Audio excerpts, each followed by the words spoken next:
Hi viewers, welcome to our channel. ప్రస్తుతం మనతో పాటు దాము బాలాజీ గారు సీనియర్ జర్నలిస్ట్ ఉన్నారు. వారితో ఒకసారి మాట్లాడదాం. సో నమస్కారం సార్. నమస్తే. సార్, అఘోరి మరోసారి వార్తల్లో నిలిచింది. సార్, మరో కోణంలో నిలిచింది. అంటే ఒక శ్రీవర్షిణి అనే అమ్మాయిని తీసుకెళ్లిపోయింది, తనలో కలిపేసుకుంటుంది అని చెప్పేసి వీళ్ళ పేరెంట్స్ కంప్లైంట్ చేశారు. మా పిల్లని ఎత్తుకెళ్ళిపోయారని చెప్పేసి. మరి ఎక్కడికి తీసుకెళ్ళింది, ఇప్పుడు ఆ అమ్మాయి ఏమంటుంది, అండ్ వీళ్ళ అన్న కూడా అంటే ఎత్తుకెళ్ళిన శ్రీవర్షిణి అమ్మాయి వాళ్ళ అన్న కూడా బయటకు వచ్చి మాట్లాడుతున్నాడు కదా, అతను ఏం చెప్తున్నాడు, మరి ఏం చెప్తారు సార్ ఈ అఘోరి గురించి మరోసారి? అఘోరి వెబ్ సిరీస్ లాగా ఒక thriller, spiritual thriller web series తీయచ్చు. అఘోరి మీద తీస్తారేమో బహుశా. అలాగా మన యూట్యూబ్ ఛానల్కి ఫీడ్ అఘోరి రెగ్యులర్గా ఇస్తూనే ఉంది. ఇప్పుడు కొత్తగా అఘోరి ఒక వివాదంలో చిక్కుకుంది. అదేంటంటే ఒక అమ్మాయిని కిడ్నాప్ చేసి లేపుకుపోయింది అఘోరి, తన దగ్గర పెట్టుకుంది అని. వాళ్ళ ఆ అమ్మాయి పేరు శ్రీవర్షిణి. సో వాళ్ళ అన్న విష్ణు, వాళ్ళ నాన్న కోటయ్య, వాళ్ళ మదర్, ముగ్గురు కూడా మీడియాతో మాట్లాడారు. ఆల్రెడీ మంగళగిరి పోలీస్ స్టేషన్లో ఈ కేసు కూడా పెట్టారు. సో అసలు ఆ అమ్మాయి ఎవరు, శ్రీవర్షిణి ఎవరు, ఇతనికి ఎందుకు పరిచయం అయింది, ఇతనంటే ఏమైనా ఇతను అనకూడదు కదా, అఘోరిని కూడా ఆమె అనాలి. ఇప్పుడు అఘోరి మాత అని పిలవండి అని కూడా ఆమె అడుగుతుంది. సో ఈ అఘోరి మాతకి వాళ్ళు ఎలా పరిచయం అయ్యారు, వాళ్ళని ఆమె శ్రీవర్షిణి మనస్ఫూర్తిగానే వెళ్ళిందా, అసలు ఎందుకు వెళ్ళింది, అఘోరి ఆమెని ఏం చేసుకుంటాడు, నాకు డానే వస్తుంది, అఘోరి లేడీ అఘోరి ఏం చేసుకుంటుంది. సో ఇవన్నీ చూసినప్పుడు మనకి కొన్ని విషయాలు, చాలా ట్విస్ట్లు ఈ కథలో ఉన్నాయి. మొదట అసలు వీళ్ళిద్దరు ఎలా పరిచయం అయ్యారు అన్నప్పుడు అఘోరి వెర్షన్ ముందు చెప్తాను నేను. అఘోరి ఏం చెప్పిందంటే, నేను మంగళగిరిలో నాది కారు ట్రబుల్ ఇచ్చింది, అక్కడ ఆగిపోయాను. అప్పుడు వీళ్ళు నాకు కలిశారు. నేను కలిసి ఇట్లా మీరంటే మాకు చాలా ఇష్టం అది ఇదని ఈ అమ్మాయి వీళ్ళ బ్రదర్ కలిశారు. సో నేను అప్పుడు సరే ఎక్కడైనా హోటల్కి వెళ్దామంటే, హోటల్కి ఎందుకండి, మా ఇల్లు ఇక్కడే దగ్గర అన్నారు. అట్లా వెళ్ళాను నేను. అట్లా మొత్తంగా 2 దఫాలుగా నేను వాళ్ళ ఇంట్లో 7 రోజులు ఉన్నాను. అప్పుడు ఈ అమ్మాయి నాకు దీక్ష కావాలి అని చెప్పింది. ఆల్రెడీ ఈ అమ్మాయి ఇంకొక అఘోరి స్వామితో టచ్లో ఉంది.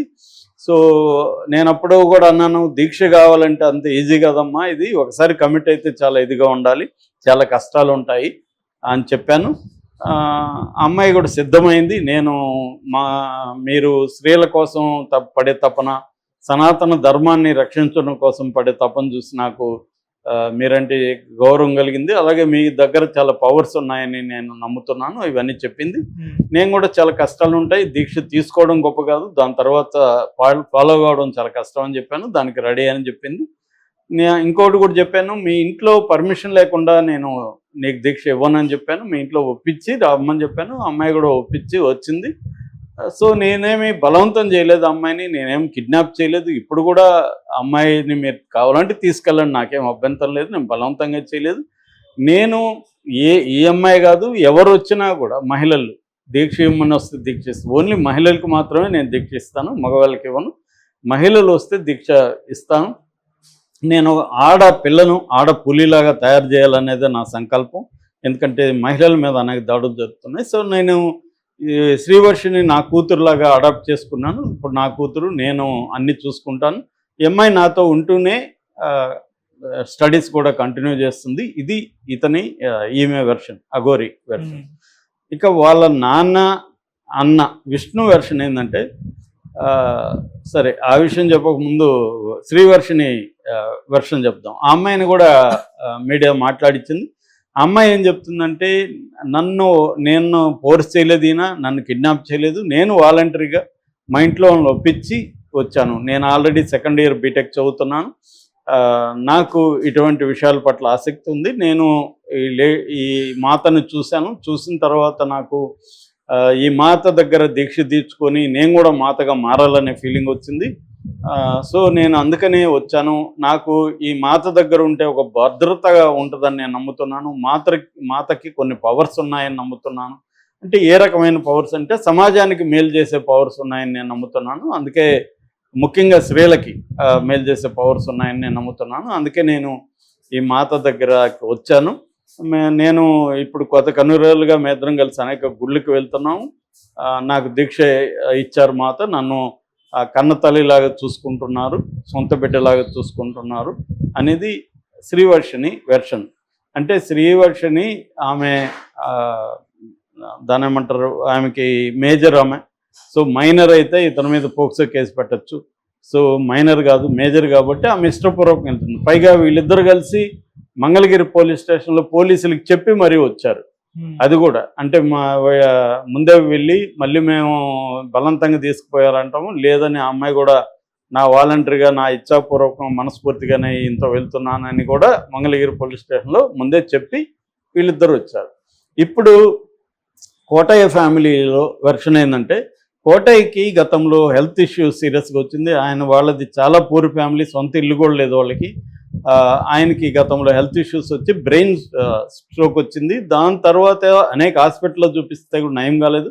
అప్పుడు తణుకులో ఉండే తునిలో ఉండే రాజేష్నాథ్ ఆశ్రమంలోకి వెళ్ళారు. అక్కడ నయమైంది. ఆయన కూడా అఘోరి అని చెప్తున్నారు.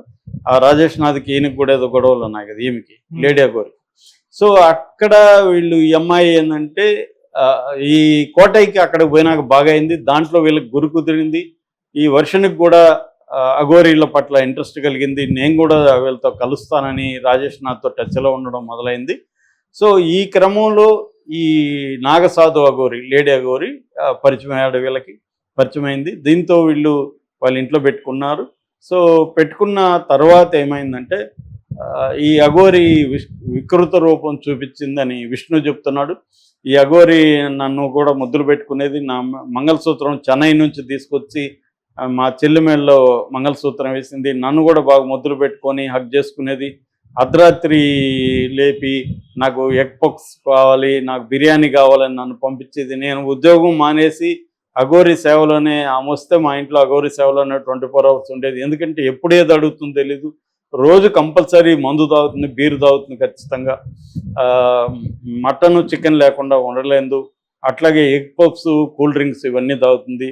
పైగా నువ్వు చాలా నచ్చావురా నాకు అని నన్ను అంటుంది. మా అమ్మను కూడా సుందరి అని పిలుస్తుంది.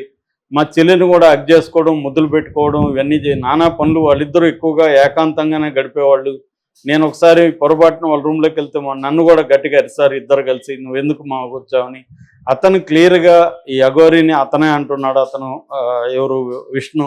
అతను మొత్తం అబ్బాయి భావాలే ఉన్నాయి, అందుకని మా చెల్లి పట్ల అట్రాక్ట్ అయ్యాడు.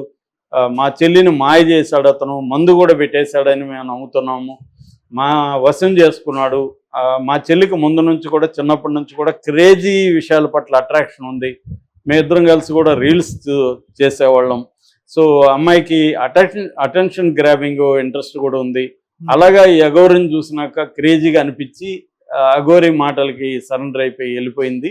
సో క్లియర్గా ఆమె చదువుకుంటే మా ఫ్యామిలీకి హెల్ప్ అవుతుందని వాళ్ళ నాన్న అమ్మ కూడా వాపోతున్నారు. మా పాపని మేము కష్టాలు పడి కూలీ నాలి చేసుకొని చదివిస్తే ఆమె ఈ టైంలో ఇలా వెళ్ళిపోతే రేపు ఆమెకి బీటెక్ కంప్లీట్ అయితే జాబ్ వస్తే మా ఫ్యామిలీకి హెల్ప్ అయ్యేది.